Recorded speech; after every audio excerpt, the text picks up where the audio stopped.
Again, you've heard it was said by people long ago, do not break your oath, but keep your oaths that you've made to the Lord. What is Jesus referring to? He's referring to an Old Testament text like this one from the book of Numbers. It says these words in the book of Numbers. When a man makes a vow to the Lord and takes an oath to obligate himself by a pledge, he must not break his word, but must do everything he said. Now, Jesus, in this saying, is addressing how we use the language of obligation, how we bind ourselves by our words. We live by a lot of contracts today, don't we? And they're to be kept. And oath-taking was a major concern in ancient Israel. In those days, one could swear by Yahweh, the name of the Lord, in order to bind himself or to bind herself to that thing and to tell the truth about it. We see this particularly in one of the Old Testament texts, the story of Jacob. Jacob had that amazing dream with angels ascending and descending up and down a ladder. And when he woke up, the first thing he did was to make a primitive memorial shrine. He made a vow to God. He bound himself at that moment with a serious vow. Let me read this story to you. Then Jacob made a vow, saying, if God will be with me and will watch over me on this journey that I'm taking will give me food to eat, clothes to wear, so that I'll return safely to my father's house, then the Lord will be my God, and this stone that I have set up as a pillar will be God's house, and all that you give me, I will give a tenth. This is derivation of an early idea of the tithe, giving something to the Lord. Now, by doing this, the man Jacob bound himself with an oath to fulfill his vows. If God would bring him home safely on his journey, Jacob pledged he would become a faithful devotee and a man who would tithe of his substance and worship only the Lord. Now, the law of God regulated the use of vows. And even today, we make many of them. We use oaths or vows to ensure that someone is honest in matters of telling the truth, in matters of future activities. Sometimes we employ vows to ensure that people will be faithful. Let's have a handshake on it. That's kind of a little vow. They solemnly commit themselves to perform deeds that they vowed to fulfill. God takes their vows very seriously. Words should be trusted. Otherwise, when words break down, and what we mean by words, the warp and woof of human community begins to unravel and fray. Chaos breaks out, and life becomes bad. Now, in this present political climate, don't get your news from the internet. In fact, even major media is very difficult to sort through what is fact and what's opinion, what is spin. Think of the words of obligation that we take today. To have and to hold, to love and to cherish until death do us part. I solemnly swear to tell the truth, the whole truth, and nothing but the truth. So help me God. I do solemnly swear and affirm that I will faithfully execute the office of the President of the United States and will, to the best of my ability, preserve, protect, and defend the Constitution of the United States. Oaths are a human way to commit one's best intentions, best ability to tell the truth, and to faithfully fulfill a task. In ancient Israel, the people swore by Yahweh to perform these obligations. The Hebrews were forbidden to swear or take an oath in God's name without fulfilling it, because God's law said, fear the Lord your God, and serve him, and hold fast to him, and take your oaths in his name. But this is also the very meaning of the third commandment, the 10 Commandments, the Big Ten.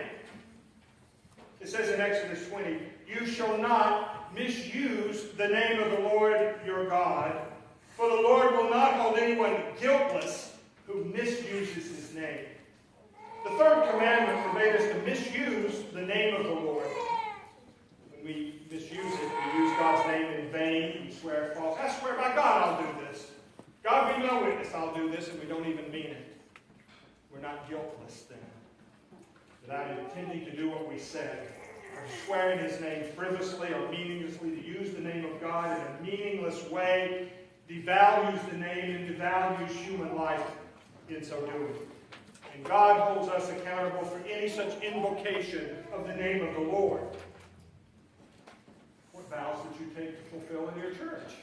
I promise that I will uphold it by my prayers, my presence, my gifts, my service, my witness. However, like most everything that the law says, we try to find loopholes and ways around clear commands. And the laws of oaths are no exception. By the time of Jesus, rabbis of his day in that first century Judaism debated ways to distinguish between binding and non-binding oaths. To what extent are we bound by our words? And the rabbis went after trying to figure it out. What vows can we negate and hold as non-binding? We did this sort of thing, as Petey brought out the rat today. When we were children, I said I would go, but my fingers were crossed, so it didn't count. I said I would leave, and I wouldn't leave until you get back, but my legs were crossed. I had to leave. I said yes, but I winked. Did you see me wink? Now, people did something like that in Jesus' day. I swore by the altar. I swear by the altar. I'll be there on Thursday.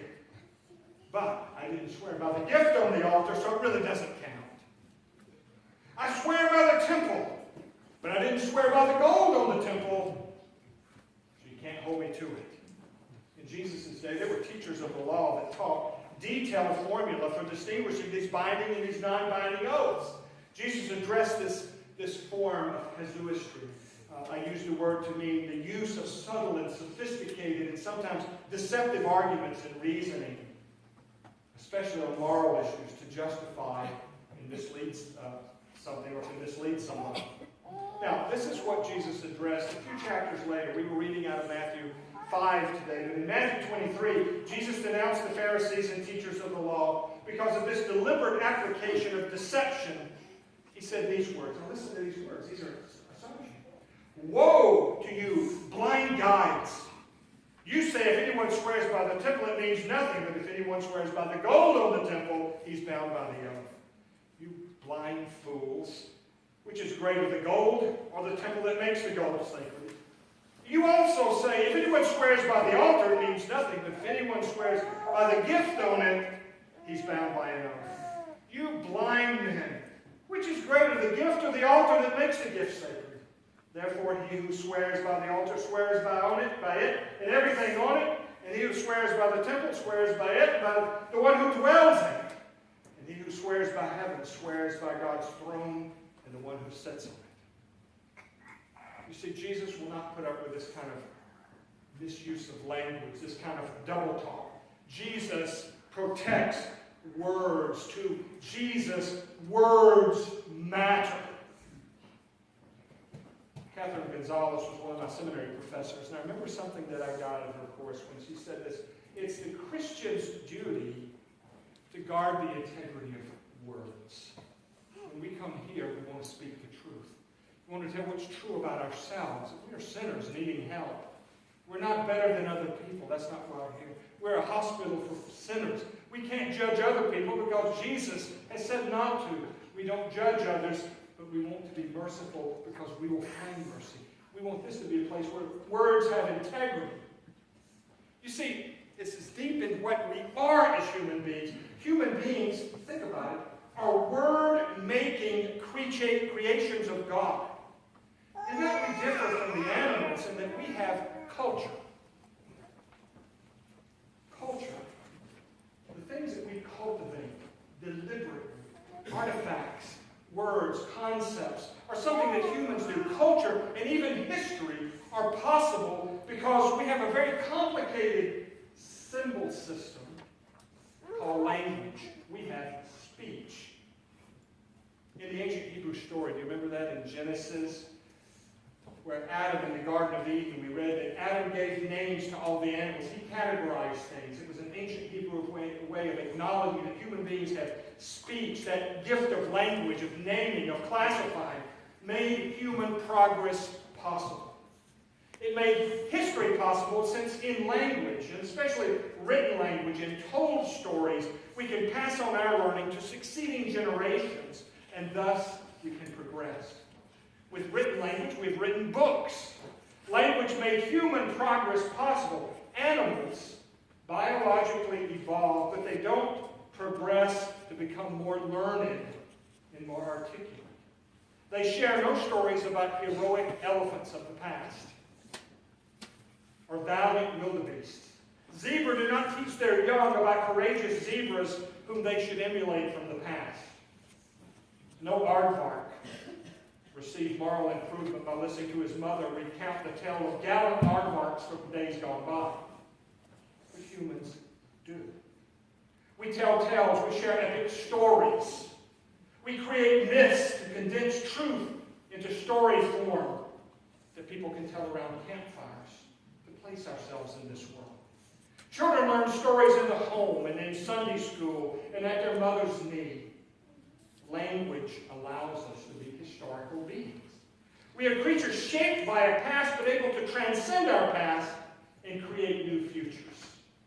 If anything, the founders of this country understood how to use language. It changed from monarchy to a representative constitutional government. That's progress made by words. Words have enormous power. With words we form poems. We recount valiant deeds. We teach, we correct, we warn, we reason. We create beautiful systems of philosophy. We can explain things. We understand and imagine things that we've never even seen 50, 60, 80, 100 years ago. About moon travel, about ray guns, about all kinds of interesting things going to the center of the earth. All kinds of things that are much more possible now because of language. We can write fiction. We can dream dreams. Words can heal. Words can also hurt. Words can build up. Words can humiliate and deceive.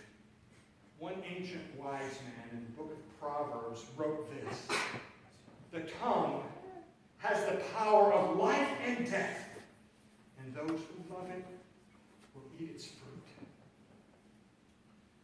In the text drawn from the Sermon on the Mount, Jesus deepens and radicalizes the law.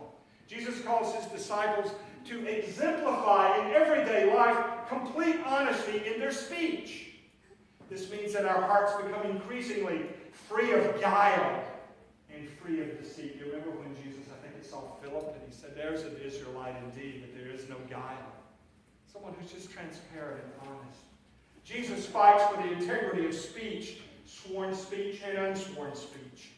A community becomes unstable when words can no longer be trusted. You don't know what is going on with the administration, what's going on in the news media, what's true and what isn't true, and society begins to break down. When society can no longer believe that the overwhelming number of its people will willingly speak the truth, then that society is doomed to insecurity and to rule by brute force. Words matter. And Jesus sanctifies our speech. He came to earth as the Word of God. He spoke human language. He communicated with us. In so doing, he sanctified human speech. Think about the words that come out of your mouth every day. Maybe there's too many of them. Jesus protects the human community. God is truthful. And to be godlike, we are to be truthful and honest and trustworthy and faithful in speech and in our actions. The disciples of Jesus should be able to say a simple yes and mean yes, or no and mean no. Even that salty old pastor, the brother of Jesus, earthly brother, James, the pastor of the Jerusalem congregation in the first century, urged simplicity and sincerity in our speech when he wrote, "Above all my brothers and my sisters, do not swear, not by heaven or by earth or by anything else. Let your yes be yes, your no be no, or you will be condemned. All of the swearing, all of the oath-taking of people in the world will not guarantee their intention to follow through. An oath may give the state some advantage in cases of perjury. But for Jesus' little flock, we should be marked by the simplicity and sincerity in our speech. That is living in God's kingdom. Jesus counseled the meek of the earth to let your yes be yes, your no, no, and anything beyond that comes of the evil one. Speak simple, speak true. Jesus wants his disciples to exemplify transparency of character.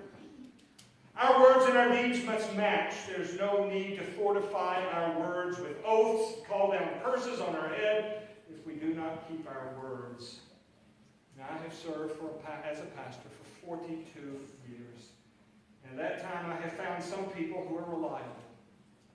Their word is as good as gold.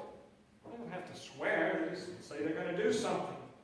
They do it. But I have also discovered many whom you just get to know that you can't trust what they say.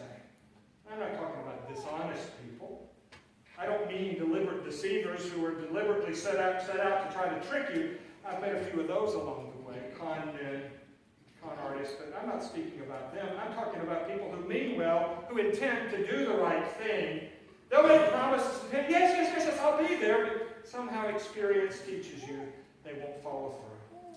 They'll be late, they'll forget, they'll almost always have something come up. You know what I mean? Oh gosh, I forgot. Sorry, what was in my head? I'm so sorry. Something came up and we had to do this and so. Oh, I didn't hear the alarm. I forgot the alarm to set it.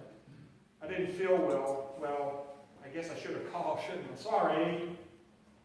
How could anybody slack? And I've made plenty of mistakes in my life. But I'm talking about where it becomes just a character trait of me. And pretty soon I marked it in my mind that I can't really trust their word. I want to, but they just don't come through. They mean well, but somehow Christ hasn't worked sanctifying grace into that area of their lives. I choose not to place them into positions of responsibility. I can't depend on them. I have to look elsewhere for someone to depend upon, or for someone from whom I can ask and feel commitment, and they follow through. Following through on a commitment, no matter how small, is spirituality in action. What we say we'll do. When we say we'll come, we will. If we say we'll be there, we'll be there. And that's a little part of kingdom living. Our eyes mean our yes. Our yes means yes. Our no means no. Every attempt to make promises that we will not keep will meet with God's disapproval. Now, the Apostle Paul wrote to some of the first Christians these wonderful words. Listen. You were taught with regard to your former way of life, put off your old self, which is being corrupted by deceitful desires, and to be made new in the attitude of your mind, and to put on the new self, created to be like God in true righteousness and holiness. And therefore each of you must put off falsehood and speak truthfully to his neighbor. For we're